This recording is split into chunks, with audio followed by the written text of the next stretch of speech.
So in this video, I will talk about on how to create your own offer, or if you already have an offer as a creator, kung paano to ipoposition and hanapin kung ano yung service na pwede mong i-provide or ma-offer sa audience na meron ka so that you can market it alongside your personal brand. Like kung paano ko to ginawa inside CCL na niran ko alongside my personal brand, where we taught over 100 plus students on how to start content creation and their own personal brand. I'll also discuss in this video kung paano mo to ma-market sa personal brand and sa content mo. Let's start, guys. This is creator monetization. Nagkaroon lang ako na idea since meron akong kasama sa mga network ko na creator siya and hindi pa siya gaano kumikita sa affiliate marketing, hindi pa siya kumikita gaano sa brand deals, pero malaki na yung audience niya. So, nakabuild na siya ng 3,000 people dun sa Instagram niya and sobrang laking opportunity na yun for him to monetize yung audience na yun. And kailangan mo lang talaga i-strategize to na maayos in order for you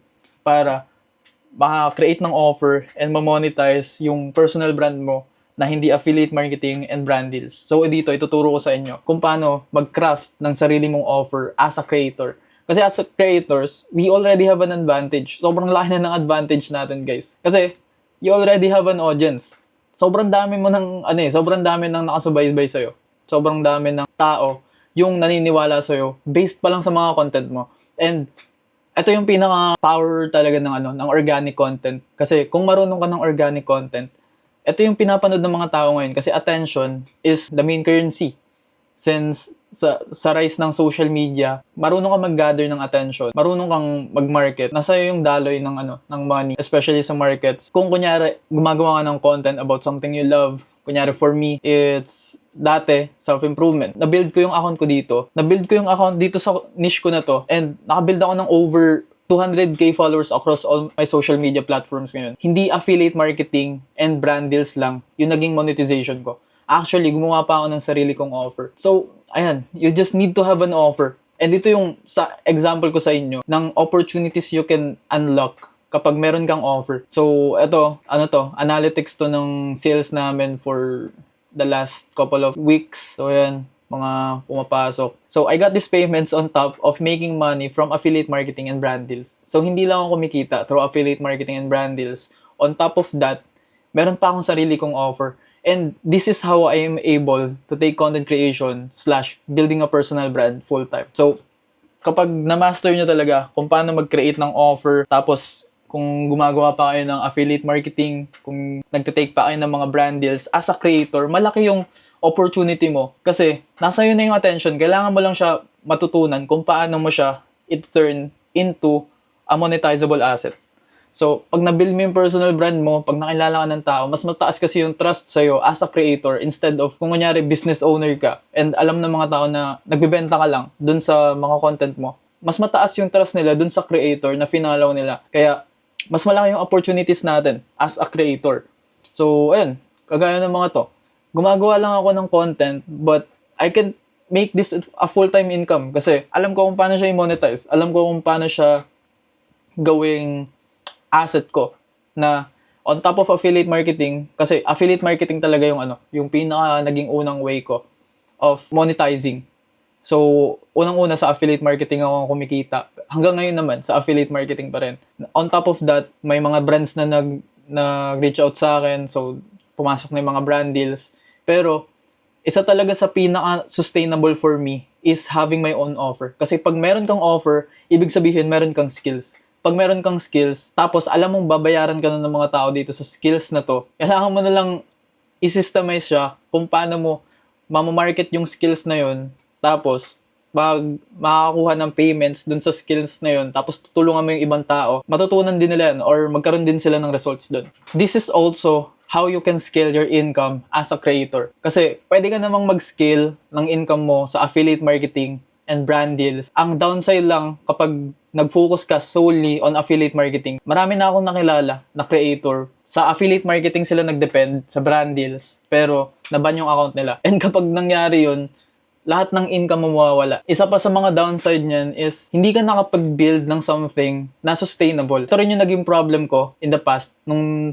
fully focus lang ako sa affiliate marketing, fully focus lang ako sa brand deals. May times talaga na bumababa yung na nag-iiba yung nag-shift yung market. bumababa yung affiliate marketing, walang nagre-reach out na brands. And kapag doon ka lang nag-focus, bababa rin yung income mo. Pero pag meron kang business na ginagawa mo on top of the content na ginagawa mo, mas sustainable yung magiging income mo. So, before I have made my own offer as a creator, ang income ko lang is 30 to 70k per month. Rarely lang ako mag 100k. And ang main monetization ko lang is affiliate and brand deals. So ito yung time na self-improvement era pa ako nito. Tapos yung main focus ko lang talaga niyan is affiliate marketing, magbenta sa affiliate, tapos brand deals. And most ng income na na-generate ko per month is 30 to 70k. Goods na siya for a creator. And kaya mo na siyang gawing full-time kung ganitong kalaki yung pera na yung kinikita mo. So, pwede mo nang gawing full-time yung content creation nito. Pero, nag-decide ako na gusto ko siyang gawing or gusto ko na talagang i-scale. Gusto ko na talagang mag-build ng something for myself na hindi ako nagre-rely sa affiliate marketing, hindi ako nagre-rely sa brand deals. Gusto ko pang i-scale yung income ko and gusto ko mag-build ng real business na ako yung gumawa na nagbibigay ako ng value sa mga tao. After ko mag-build ng sarili kong offer as a creator, nag-skyrocket yung income ko from 30 to 70k per month to 100 to 200 plus thousand per month. So, ang mga naging main monetization ko na neto is affiliate, brand deals, and yung mga offer na meron ako. Sasabihin ko sa inyo dito kung paano. Ano nga ba muna yung offer? Yung offer, ito yung meaning niya sa Google. An offer means to present something for someone to accept or reject, or a proposal to give or pay something. Tapos, ayun lang. Ang pinaka-basic na definition lang yan, it is an exchange of a service for a payment. So, maraming offer na available. Yung CCL, offer siya. Yung affiliate marketing, offer din siya. Pero, connected kasi siya sa mga platforms. Like, take for example, TikTok, Shopee. Connected siya sa mga platforms. Yung brand deals, offer din siya. Kasi yung service mo is yung videos na ginagawa mo. Ang kapalit nun is babayaran ka. So, it is an exchange of service for a payment. Yun yung offer. Pero, if you want to make your own offer based mismo sa skills na meron ka and hindi lang dun sa videos na ginagawa mo. Kasi, mainly ang nagiging service natin kung kunyari affiliate marketing is pagbebenta, persuasion, selling. And kailangan sobrang taas ng sales mo in order for you to gain actual good results sa affiliate marketing. Sa affiliate marketing, most commonly, ang nangyayari dyan is, ang product is 100 pesos. 100 pesos yung product, tapos yung commission mo is, dito sa 100 pesos na product na to is, sabihin natin 15%. In order for you to make 30k per month sa mga 15% commission na product, kailangan, ang ma-generate mo na sales is magkano, guys?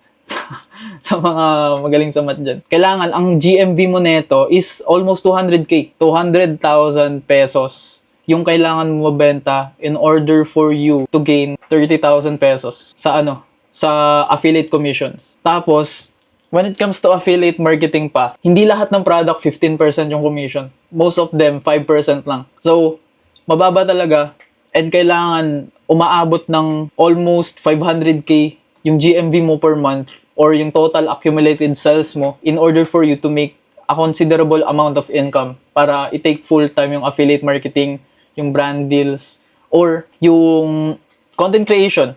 When it comes to brand deals naman, most commonly kasi dito sa Pinas, hindi pa kilala talaga yung UGC. So, UGC means mag-o-offer ka ng certain amount of videos para sa mga brands, para sa mga businesses.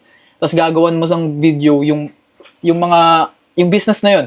So, kunyari, 1,000 USD for 15 UGC videos. So, medyo malaki siya. And ngayon kasi sa Pilipinas, hindi pa siya ganun kakilala. So, ang main focus lang natin or ang main thing lang natin in order for us para makakuha ng mga brand deals is kapag nag-reach out sa atin, mga brands mismo. Kapag sila mismo yung naging inbound na clients natin. So, ayun.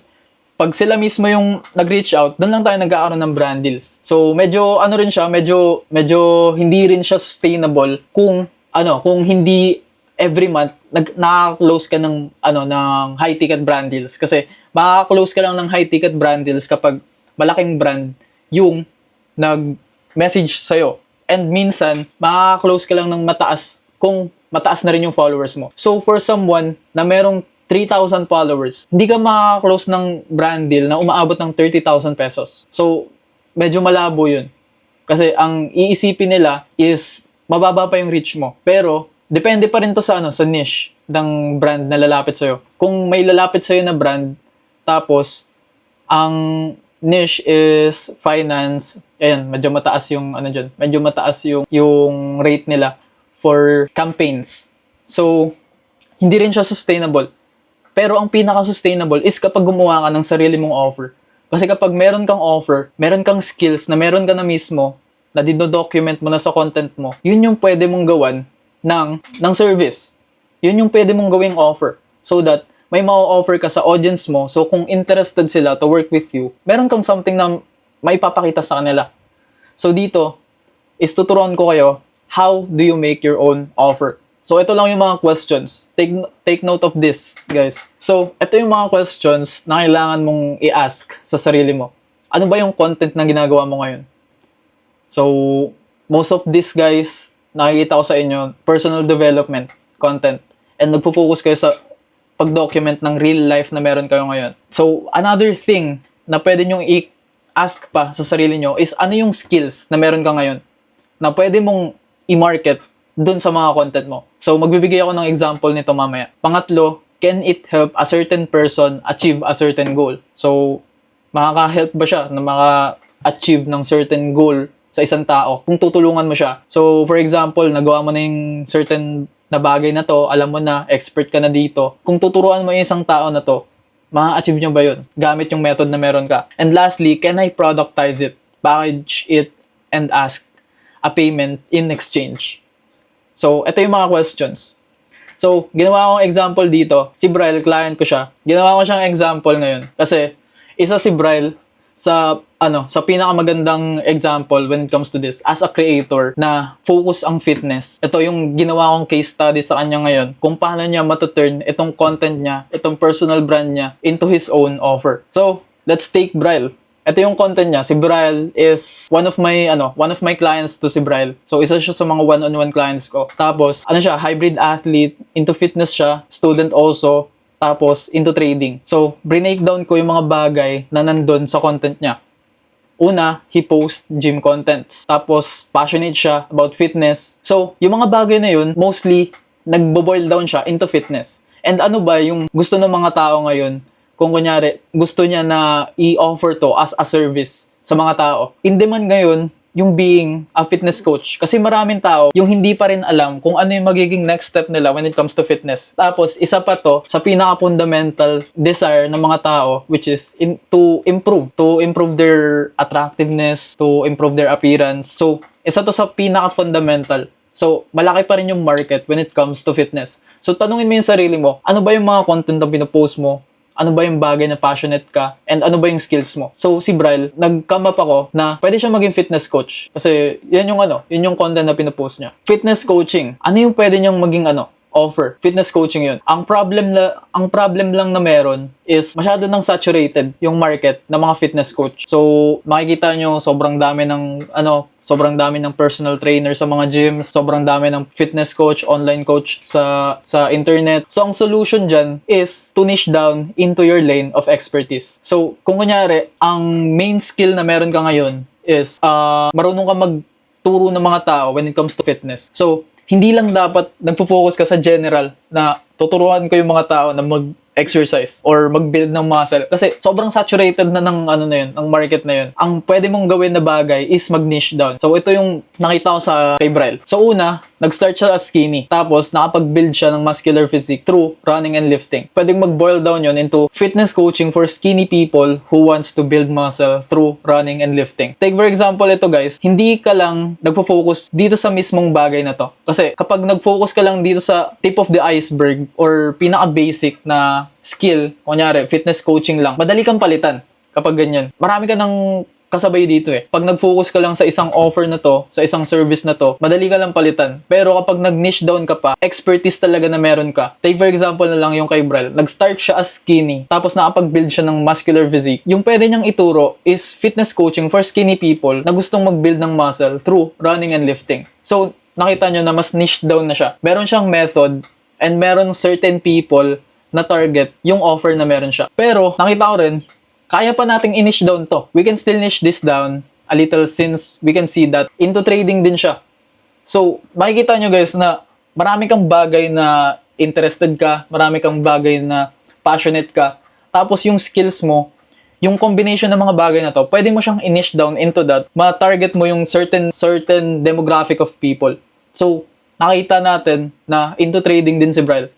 So, yung offer na pwede natin gawin dito is fitness coaching for skinny traders who want to build muscle through running and lifting. So, hindi na siya general na fitness coaching lang. So, from this fitness coaching, since saturated na yun, and sobrang general no, ng fitness coaching, kinuha natin yung method niya, yung dating siya, tapos kung ano yung naging method niya. So, yun yung pinaka naging ICP natin or dream client natin. And ito yung naging offer natin to fitness coaching for skinny people who wants to build muscle through running and lifting. Tapos, ni-niche down pa natin kasi into trading din siya, into fitness coaching for skinny traders who want to build muscle through running and lifting. Kailangan mo lang hanapin yung own lane mo, especially yung bagay na na-overcome mo in the past. So, kunyari, ang main na ginawa mo dati is nag-start ka, let's say sa ibang skill naman. Kung kunyari, into graphic design ka. Tapos, yung una mong naging client or most ng naging client mo in the past is e-commerce brand. Sa mga content mo, huwag kang magpo-post ng in general, graphic designing lang. Mag-post ka on targeting people in e-commerce. Pinapakita mo yung expertise mo, which is graphic designing for e-commerce brands. So, nakikita nyo na meron kang target people dun sa expertise na meron ka. Purpose kasi neto is kapag meron kang target na certain demographic of people or certain group of people which is our dream client, sobrang importante niya naman sa marketing. So dito na tayo papasok kung paano mo gagawin, kung paano mo i-market to. Ayan, meron na tayong dream client for gagawa natin siya ng ganito, ng profile. So if you are liking this video, actually this is a recording from one of my calls kasama yung mga clients ko that are creators that I'm also helping with their own offers and scaling their income as a creator. And if that is something you are interested in, book a link in the description to see if we can work together. Now, back to the video. Yung dream client niya is male trader, 20 to 30 years old, skinny, wants to build muscle, doesn't want to be a traditional bodybuilder, and gusto niya i-enjoy yung training niya. So, yung problems nitong tao na to, wala siyang enough time, wala rin siyang direction, di rin niya alam kung paano mag-i-start, tapos frustrated siya dun sa current na body niya ngayon. So, itong problems na to, connected to dito sa desires niya. So, yung desire niya naman ng dream client na to is gusto niya mag-build ng lean physique ng gamit yung training plan na na-enjoy niya, na hindi nagte-take ng much of his time kasi nga busy siya as a trader. And maging knowledgeable and magkaroon ng clear guidance dun sa plan kailangan niyang i-take in order for him to achieve these desires. So, ayun pa, achieve his dream body and be confident taking off his shirt. So, ito yung profile ng dream client niya. Ito yung ita-target niya na ngayon sa mga content niya. So, based dito sa dream client na to, gagawin na natin yung offer niya. Yung title ng offer niya, dun sa mga tao na gusto niyang tulungan, based dito sa dream client niya, is the Lean Trader Protocol. So, may may 3 pillars to. Basically, kung paano mo tutulungan yung isang tao to go from skinny to muscular gamit yung method na meron ka. Iba-iba to for certain offers. Take for example na lang yung offer ko. Yung offer namin ngayon is CCL Creator Community. So, dito sa CCL Creator Community, ang mga nakalagay dito sa laman neto is yung modules na meron yung CCL. So, sa offer na yun, pwede ka pang gumawa ng mga variations.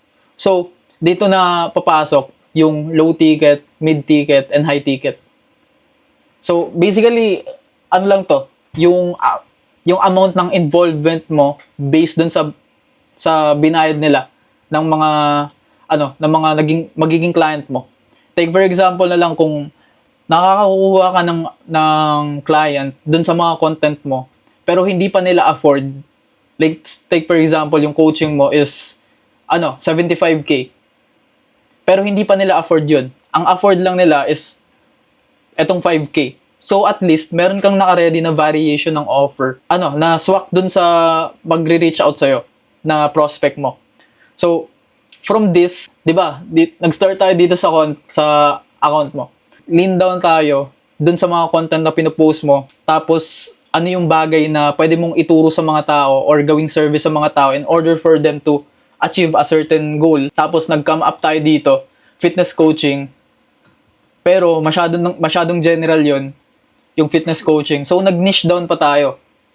So napunta tayo dito, fitness coaching for skinny people who wants to build muscle through running and lifting. Pero may isa ka pang bagay na expert ka or interested ka, which is trading, or sa ibang tao, ibang bagay to. So nag-come up tayo dito, fitness coaching for skinny traders who want to build muscle through running and lifting. So ito yung main offer mo. Nag-come up tayo dito sa dream client natin, kung sino yung gusto nating maka-work dito sa offer na to. Tapos ito yung bagay na yung offer natin sa kanya in order for him to achieve his desires. From his current situation to his desires. So ito yun. So dun mo na pwedeng i-offer to sa kanila. Dun ka na pwede mag-ask ng price based dun sa service na ibibigay mo sa kanila. Let's say for example na lang sa fitness, kung tutulungan mo yung isang tao na mas mapabilis yung progress niya by giving him the right guidance, by giving him kunyari, training plan, diet, by giving him the support. So, etong 5K, kapalit nun is yung guidance. So, makikita nyo guys, kailangan mo lang mag-isip ng something na maipapalit mo yung service na meron ka kapalit ng goal ng isang tao na gusto nila ma-achieve. Let's take for example kay Emmet. Ito, kay Emmet. Gagawin natin example si Emmet. Gusto ng mga tao na magkaroon sila ng aesthetic videos sa mga content nila. And hindi nila alam mag-color grade, mirrorless camera, pero hindi nila alam kung paano gawing cinematic. Yung mga shots ng mirrorless camera na yun. So, yun yung naging ICP niya. So, yun yung dream client niya. Yung mga tao na hindi alam kung paano gawing cinematic yung mirrorless camera na meron sila. Tapos, ang offer niya is teaching those people kung paano gawing cinematic yung mga videos through his method na color grading, kung anong angles yung maganda, anong composition yung maganda. Tapos, may tiers pa to na pwede mong gawin. Let's take for example na lang, itong blueprint lang na bibigay mo sa kanila. Ito yung pinaka low ticket na kunyari, bibigyan mo lang sila ng ebook or guide or a course para sila yung mag self-study ng bagay na yun. Or, pwede mong gawing community to na may group coaching, tapos tinuturuan mo sila weekly kung paano ma-achieve yung mga bagay na yun. So, may tinuturo ka, tapos binibigyan mo talaga sila ng result and ng support. Or, etong premium ticket mo na tuturuan mo talaga sila one-on-one na ma-achieve yung certain goal nila, tapos hindi mo sila hihiwalayan or hindi mo sila iiwanan hanggat hindi nila na-achieve yun. So, nagigets nyo ba guys yung paggawa ng offer? So, sa inyo guys, sa mga nandito ngayon, drop nyo naman dito sa comments kung ano yung service na meron ka and or ano yung skill na meron ka, expertise na meron ka na lang. Let's say for example na lang sa akin, personal brand. Sa inyo guys, ano yung pinaka naiisip nyo na expertise or skill na alam mong nagawa mo na in the past na pwede mong itulong sa mga tao in order for them to achieve a certain goal? Ayan. Kay Joshua, programming. And basic cinematography, color grading with basic gears. Yun. Tsaka, mas okay na mas maging specific pa kayo. Interview guides. Sa akin, soon trading din, pero for free gusto ko since natutunan ko ng libre. Nice. Ayun, trading. So, sa trading, maraming offer din dyan. Kasi, meron nga mga signal community, video editing. Ayan, video editing. In demand din yan. Affiliate. Bro, pwede kang magturo ng affiliate. Especially, pwede mo pa i-niche down yan. Pwede kang magturo ng affiliate kung paano mag-scale sa mga perfume na niche. And marami nang nagtitake ng perfume na niche ngayon. Kailangan mo lang siya i-position na maayos. Storytelling as a student with 100k views. Yun. Pwede kang magturo, Richmond, kung paano maging creator as a college student through storytelling. Yung ebook ko, life coaching siguro, i-position ko. Yes, Ma'am Ems. Actually, meron kaming life coach ngayon sa community namin, Sir F. Siya yung, ang naging offer niya ngayon is financial management and guidance. Marami kang pwedeng maging offer. Basta meron kang skills and alam mo na nagamit mo siya in the past sa sarili mo, or much better kung nagamit mo rin na naituro mo sa ibang tao, tapos nagkaroon ng result yung ibang tao na yun. Malaking bagay na yun. Malaking testimonial na yun na pwede mo ipakita. Meron kayong skill na pwede nyong gawing offer. Clipping lang sa akin, bro, personal brand and video editing. Okay lang yun. Kasi hindi mo naman ituturo yung bagay na hindi mo pa nagagawa. Nagawa mo na kung paano 30K per month sa clipping or kung paano mag 10K followers tapos ma-monetize yung personal brand na yun. Pwede mo ituro yun. Motor niche kasi ako, bro. Kung kunyari, magaling ka sa motor, pwede mong i-market yung sarili mo as mekaniko. Tapos mag-take ka ng mga mag-take ka ng mga one-on-one clients. Si Krish, ayun, kung kunyari malaki na yung progress mo sa hybrid training, pwede mong gawing offer yun, coaching pa rin. Fitness sa mga students. Nice, nice. So ayan, 'di ba meron kayong skills na pwede nyong gawing product. So i-take nyo lang to as example. Kung ano yung content na ginagawa nyo ngayon, eto, ask nyo lang yung sarili nyo. Ano yung content yung ginagawa nyo ngayon? Ano yung skills na meron ka? Kung makakatulong ba yung skills na to for a certain person para maka-achieve ng certain goal? Kaya ba siyang gawin into product or package it and ask a payment in exchange? Halos lahat naman pwede mong gawing offer. Kasi halos lahat naman ng skill nakakatulong. Kasi fitness, ayan, yung interview tips, yung content creation sa mga college students, sa mga students, pwede siyang gawin. Naalala ko dati, guys, bigyan ko kayo ng example. Sobrang into looks maxing ako dati. Tapos, gumawa ako ng offer nun. Pakita ko sa inyo. Ito. Gumawa ako ng glow up guide na binenta ko. Tapos, naka 3K din ako dito. Sobrang into looks maxing ako. Sobrang into paano ako mag-glow up. Na gumawa ako ng guide ng ebook dati, ng PDF. Tapos binenta ko. And kumita rin ako dito. Kasi manarket ko sa content ko. Sobrang simple lang. Kailangan mo lang talaga ng certain na skill na pwede mong i-package into a product, into an offer. Tapos ituro mo sa mga interested. Especially, merong magiging interested dito kasi content creators na tayo. Kasi yung mga tao nag-follow sa atin because doon sa mga content na ginagawa natin. And ano na agad sila? Sold na agad sila doon sa bagay na gagawin natin or ginagawa natin kasi nag-follow sila dahil doon. So, yun yung advantage natin as a creator. Kaya, kayang-kaya na natin agad to. Magkano offer ko dyan? Ay, naabutan ni Richmond. Nagbenta ako dati niyan. So, kumita ako dyan, guys. So, to prove you na kahit anong bagay pwede mong gawing offer. Basta nakakatulong siya. Tapos, ang naging benta ko lang dito ata, 500 pesos. May mga bumili nito, guys. Kasi, may mga tao na kailangan pa rin yung ganitong service. Kailangan pa rin yung ganitong guide. So, nakabenta pa rin ako nun.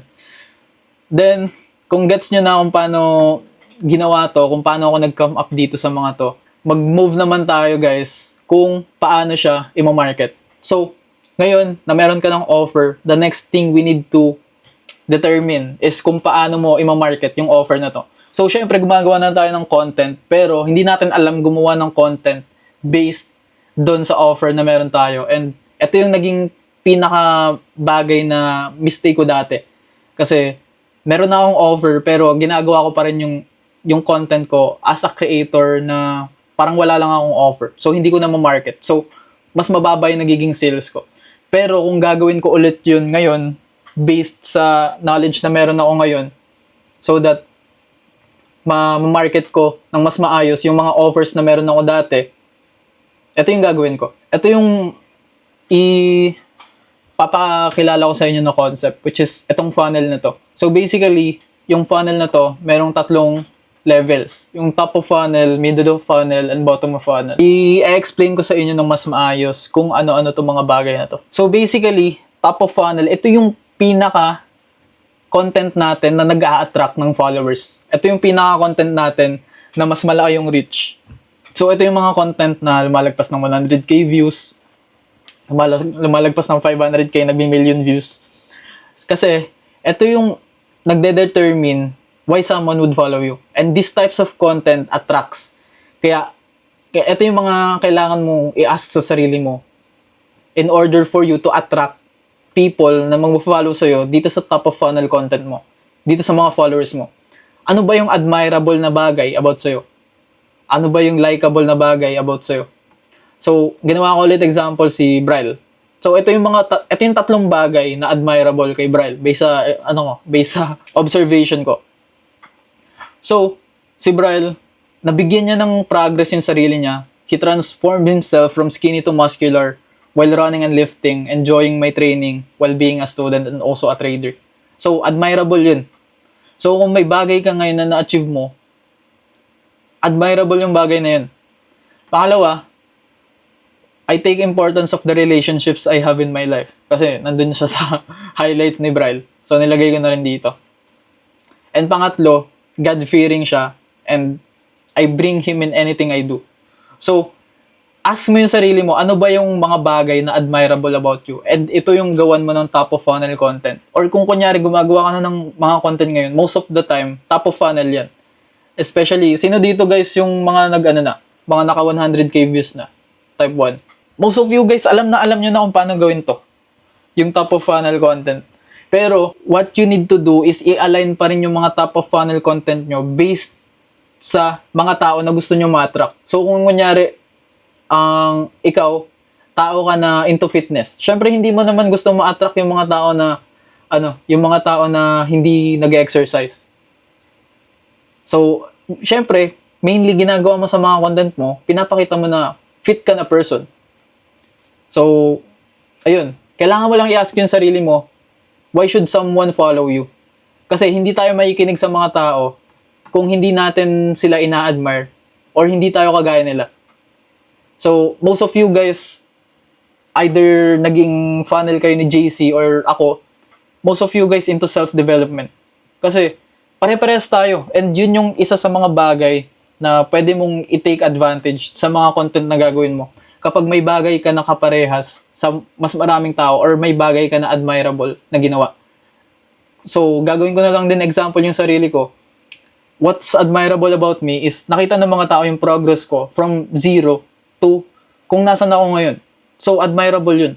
So, tanungin mo yung sarili mo, ano ba yung bagay na admirable about me? And, walang bagay na hindi admirable about you. Hindi yan mawawalan. Kasi, kahit yung simpleng bagay na sobrang naging consistent ako, kahit sobrang hirap na ng mga bagay na pinagdaanan ko, admirable pa rin yun. So, kung kunyari, yung life na meron ka dati, yung situation na meron ka dati, paano mo naalis yung sarili mo from that? Or paano ka nagtitake ng action from an environment na meron ka ngayon, papunta dun sa goal mo. So, admirable yun. So, yun yung gagawin nyo ng mga top of funnel content. Next naman tayo sa middle of funnel ng content. Ang main goal nitong middle of funnel content is for you to give value with your own method. Kasi, kailangan dito ma-prove mo sa mga tao na credible ka and pwede ka na lang i-trust. Kasi, kapag gusto na natin yung isang tao, ina-admire na natin siya, or kagaya niya tayo, makikinig na tayo dito. So, most of the people kasi, nagja-jump straight into middle of funnel na hindi nila tinatake care tong top of funnel. Kasi, hindi magkikare yung mga tao, hindi magkikare yung mga tao dito sa middle of funnel mo ng mga content kung hindi sila galing dito sa top of funnel. So guys, makikinig ba kayo sa mga pinagsasabi ko ngayon kung hindi nyo ako kilala? Makikinig ba kayo sa pinagsasabi ko ngayon kung hindi nyo alam na nagawa ko na itong mga bagay na to? So, yun din yung take in mind nyo palagi. Na bigyan nyo ng reason kung bakit kailangan makinig ng mga tao or ng mga magpa-follow sa inyo. Kasi, kung wala tong top of funnel na to, hindi magiging powerful yung middle of funnel nyo. Pero dito sa middle of funnel nyo, iba naman yung iba naman yung purpose nito. Kasi ang main purpose nito is to show you are credible. So, kung kunyari, fitness coach ka, pero nagtuturo ka ng fitness coaching, pero wala ka pang progress, or kunyari, nagtuturo ka ng fitness coaching, pero hindi nakikita ng mga tao yun sa habits mo, sa results mo, hindi ka nila papaniwalaan. So, kailangan ipakita mo yun dito. Tapos, magbigay ka ng value sa kanila in order for you to nurture them. So, show them why they would trust you. And dito napapasok din yung mga testimonials. Kasi, yung mga testimonials, yung mga case study, it makes you trustable sa mga tao. Mas mataas yung trust na magigain mo kapag pinakita mo na nagawa mo rin siya sa ibang tao. So, mapapakita mo rin dito na naging true ka sa word mo na tinulungan mo yung ibang tao, na you care about other people's result. That makes you trustworthy. That makes you credible na isa kang fitness coach. Or kung kunyari, isa rin sa pinakamagbibigay sa'yo ng authority, ng magpapataas ng trust mo is long form videos. So kung kunyari, fitness coach ka, gawa ka ng mga long breakdowns or long videos na nagtuturo sa mga audience mo from your top of funnel kung paano nila ma-achieve yung bagay na to. Kasi at least kung hindi pa nila afford yung offer mo, natututo na sila dito so that kung kunyari magkaroon sila ng result, ikaw yung una nilang lalapitan. So natutunan ko to kay Alex Hormozy na magbigay ka lang na magbigay ng value. Kung ano yung meron sa offer mo, ibigay mo lang ng libre sa mga content mo. Kasi ang main pa rin naman na babayaran ng mga tao is the fact that they would work with you. Kasi lahat naman ng knowledge, lahat naman ng bagay na pwede mong matutunan, kung kunyari skills, gusto mong matuto kung paano mag-build ng muscle, or kunyari gusto mong matuto kung paano gumawa ng content, masasearch mo yun, one search away lang yan sa YouTube. Pero, you pick people you want to work with. Let's take for example, a coach. Kasi, you admire them, you trust them, and let's take for example na lang ulit ako. Hindi nyo naman ako pipiliin kung hindi kayo nakaka-relate sa akin, hindi nyo ako in-admire in the past. So, malaking bagay pa rin to. So, ayun, show your expertise, magbigay ka ng mga case study kung ano yung mga nagawa mo in the past, or kung wala pa man, ipakita mo yung sa sarili mo. Tapos, magturo ka lang na magturo. Tapos ipakita mo lang na libre yung information na binibigay mo. Kasi, willing kang ibigay yun sa mga tao. And that will increase your trust or increase the trust ng mga audience mo sa'yo kung nagbibigay ka ng libreng information dun sa mga bagay na need nilang malaman. Kasi most of the time ngayon, yung mga information na kailangan talaga ng mga audience is hidden behind the paywall. And kung kunyari, ready na sila na makipag-work sa'yo, mag-reach out naman yung mga yun. Pero, kaya nandito yung bottom of funnel content kasi it gives them a clear step on how to work with you. So, kung kunyari, meron ka ng top of funnel, binigyan mo na sila ng reason why they would trust you. Tapos, binigyan mo na sila ng reason din dito, na-nurture mo na sila dun sa mga content mo. Sa bottom of funnel naman, it gives your leads or prospects or audience a clear step kung paano mag-work with you. So, nandiyan na yung mga call to actions, story sequences. So, maraming example na to ng bottom of funnel content. Basta, ang main goal lang ng bottom of funnel content is bigyan ng clear step yung audience kung paano sila makikipag-work sa'yo. Let's take for example, sa sarili kong content. Ito yung mga bottom of funnel content ko. Ito, sa Instagram. Ito guys, bottom of funnel content to. So, nagbibigay ako ng testimonial and kay Richmond, kay Emmet, the past. Wait lang. Ito, yung student wins. Tapos, in the end nito, always merong CTA. So, pwede nyo rin gamitin to. So, kung kunyari, meron ka na nagawang win in the past or merong naging wins yung mga students mo, pwede mong gawin to na gumawa ka ng story sequence tapos lagyan mo ng CTA in the end. Basta meron lang silang clear step on how to work with you. Tapos sa CTA na to, dito nakalagay yung website dun sa para pwede sila mag-check out. Or kunyari, nakalagay dito CTA, DM work with me in order to para makapag siya ng call sa'yo, ng appointment. So ayun. So, gets nyo naman guys yung top of funnel, middle of funnel, bottom of funnel. Ganito mo lang i-market yung offer na meron ka. So, once you have made this one, kailangan mo lang siyang gawin into an offer. Then, ipakita mo why should someone admire you, why should someone like you dito sa top of funnel mo, why should they care about dito sa middle of funnel mo kung ano yung mga bagay na sinasabi mo. So, kung kunyari nagtuturo ka about fitness, why should I care kung nagtuturo ka about fitness? Marami namang tao yung nagtuturo about fitness sa internet. Pero magkikare ako kung kunyari, alam ko na dati ka ring skinny or something na may related tayo in the past, or kung kunyari, nakapag-run ka na ng 100 kilometers, syempre magkikare ako kasi admirable yun. So, magsusupplement talaga yung top of funnel mo and middle of funnel. And for you to convert them, kailangan mo ng bottom of funnel so that meron silang clear step on how to work with you. And then, ito guys, post this consistently on your personal brand. At least 4 short form content, top of funnel, middle of funnel, and bottom of funnel, at least 4. Ito na yung pinaka-minimum, 4 short forms. So, per week, kailangan mag-post ka ng 4 short form in order for you to actually market and makita mo yung data kung gumagana ba talaga itong mga pinopost mo. Tapos, 1 long form. Ito, yung long form na to.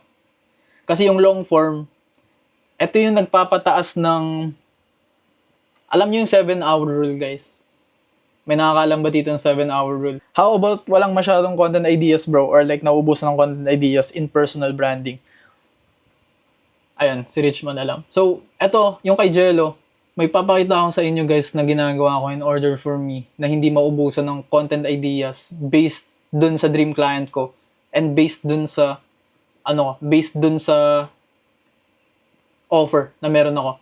Since meron ka ng offer, alam mo na kung kung sino yung gagawin mo ng content. So, alam mo na kung sino yung gagawin mo ng content, alam mo na dito kung ano yung problems na meron siya and yung goal na meron siya. So, sinulat natin kanina, di ba? Kung ano yung problems ng dream client natin, yung goal nila, and tayo yung magiging solution dun.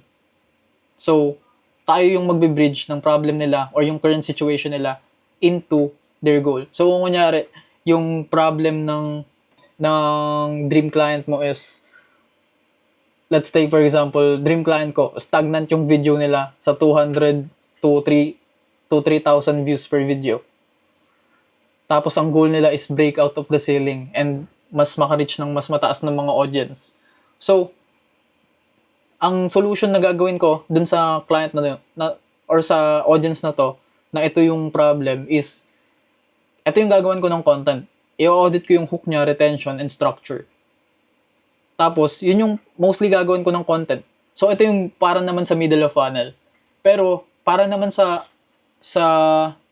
top of funnel content, ang main way for you to create content ideas based naman dun is, ano ba yung bagay na admirable sa'yo? Ano ba yung bagay na likable sa'yo? And yun yung gawan mo ng content.